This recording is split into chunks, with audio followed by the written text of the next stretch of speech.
Polis Diraja Malaysia PDRM mengesahkan menerima laporan kehilangan pelakon Nadia Kesuma yang gagal dikesan ketika transit di lapangan terbang antarabangsa Raja Abdul Aziz Jeddah pada Khamis lepas. Laporan polis berhubung kehilangan Nadia atau nama sebenarnya Nadia Kasumawati Abdul Karim dibuat oleh ahli keluarganya di Ibu Pejabat Polis Daerah KLIA semalam. Ketua Polis Daerah KLIA ACP M. Ravi memaklumkan siasatan lanjut sedang dijalankan. Sementara itu, suami kepada Nadia merayu kerajaan Malaysia segera menggerakkan usaha diplomatik dengan kerajaan Arab Saudi bagi mempercepatkan proses pencarian isterinya yang dilaporkan hilang sejak 14 Januari lepas.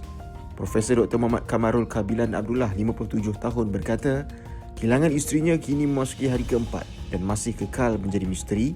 Justru tindakan segera amat penting bagi mengelakkan sebarang kemungkinan buruk. Tahukah anda berapa kali jantung kita berdenyut dalam sehari? Hampir 100,000 kali. Dan masa tidur, kadar denyutan jantung adalah rendah. Jantung kita berfungsi seperti enjin. Ia sampaikan darah beroksigen ke seluruh badan berterusan dan mengeluarkan karbon dioksida. Bila darah tak berapa lancar ke jantung, akan menyebabkan pelbagai masalah kesihatan seperti darah tinggi, penyakit berkaitan dengan jantung dan lagi. Tesli Danchan membantu melancarkan pengaliran darah. Ia mengurangkan bebanan jantung. Tesli, teman kesihatan anda.